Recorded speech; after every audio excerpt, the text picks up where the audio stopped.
As the Syrian Civil War erupted in the 2010s, a rustic-looking improvised artillery piece crafted by the Free Syrian Army, known as the Hell Cannon, became the focus of several journalistic investigations. Unlike the sleek, precision-engineered weapons of modern armies, this ingeniously repurposed everyday objects and readily available materials into implements of war.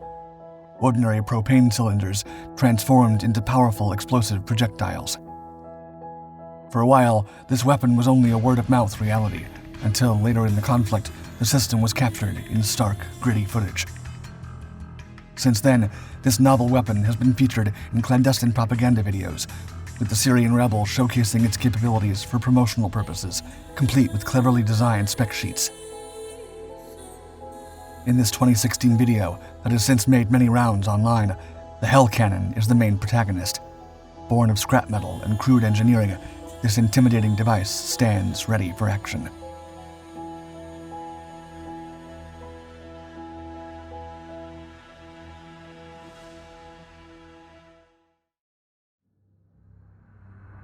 Caught on camera.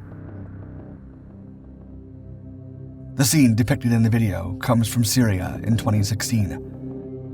Amidst the rubble and ruin of a Middle Eastern city, a group of determined men gathers around a piece of equipment. The team, with a practice born of routine, carefully loads a gas cylinder into the device. The men then prepare to fire. The rudimentary hydraulic system springs into action, launching the payload with a harsh guttural expulsion that makes the device shake uncontrollably as the narrator says a prayer. Tracing an imposing arc in the sky, the homemade projectile leaves a burning streak against the landscape. The inevitable eruption of the weapon, right into what looks like a residence or warehouse, blooms into a large cloud of smoke. The firing was successful. Through this incredible video, one stark reality lingers. This intimidating device is a fan favorite among the rebels in the Syrian Civil War.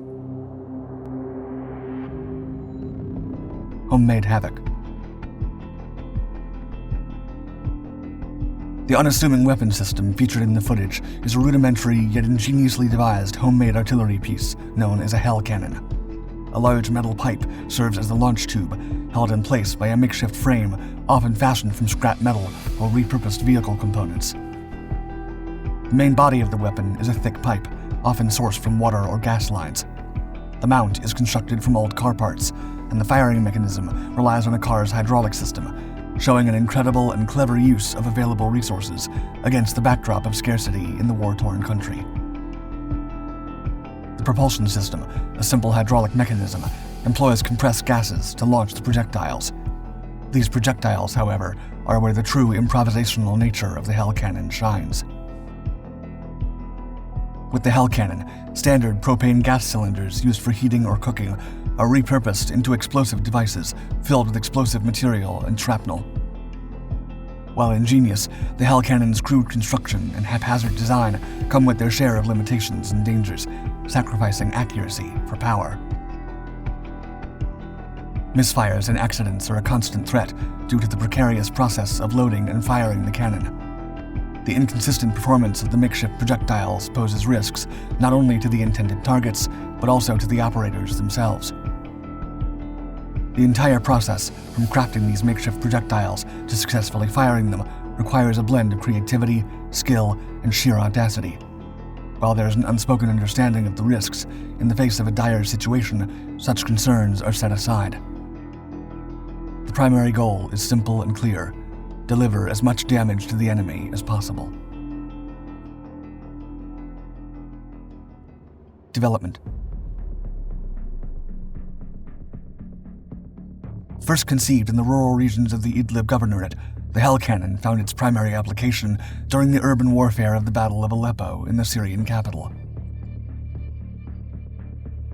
As the civil war intensified, the manufacture of these improvised artillery pieces became a collective effort among the various factions of the Free Syrian Army, or FSA. This weapon was first introduced to the global stage by citizen journalist Elliot Higgins, better known as Brown Moses.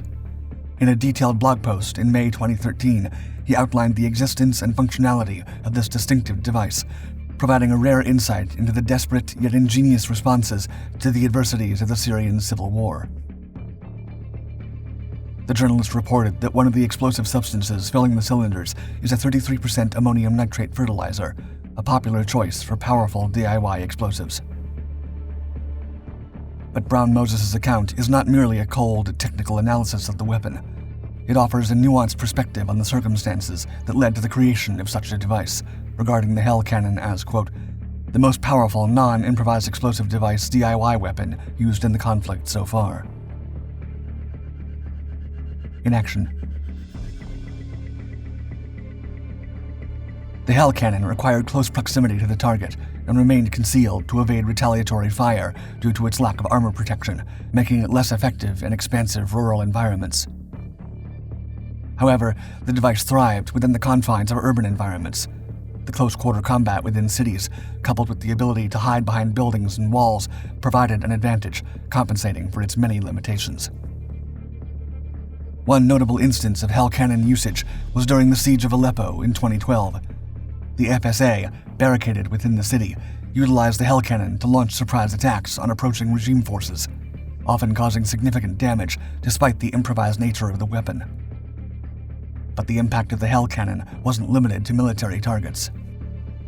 According to news articles, many of the projectiles launched by these improvised artillery pieces ended up hitting civilian areas, causing substantial collateral damage. Despite the FSA's best efforts to aim them at military targets, the crude design and imprecise nature of the weapon meant that civilians often bore the brunt of the Hell Cannon attacks. Despite this, the grassroots weapons industry further expanded when the Islamic State of Iraq and the Levant started negotiating with local arms makers for the production of projectiles. The Hell Cannon spurred the development of the Jahim, or Hellfire Cannon, in 2013. This upgraded variant has a more substantial launch capacity, enabling it to fire heavier payloads, such as repurposed water heaters or oxygen cylinders. Another variant, multi-barrel Hell Cannons, enhance firepower by allowing several simultaneous launches from a single platform. By December 2014, an estimated 20 Hell Cannons of various types had been produced, though numbers are not exact due to their improvised nature. Despite their imperfect performance, these weapons sent a clear message to their foes. Resistance would continue, no matter the odds. Deeper meaning. The Hell Cannon was more than an artillery piece. Since its inception, the weapon has become a beacon for the Free Syrian Army, demonstrating their ability to adapt and fight back against superior conventional firepower. These raw, unfiltered glimpses into the conflict, like the 2016 footage of the Hell Cannon, reveal the lengths the FSA went in order to hold their ground. This homemade artillery is often handled by those with no military training, like blacksmiths, mechanics, and other everyday people thrust into the conflict, as is unfortunately the case in most civil wars. As the Syrian War progressed, the initial prominence of the Hell Cannon waned. This was largely due to rebel forces accessing more conventional artillery, either captured by the Syrian Army or supplied by international allies. The unpredictability and inherent risks of the Hell Cannon also contributed to its decreased use. Although the Hell Cannon's active role in the war has lessened, its impact endures.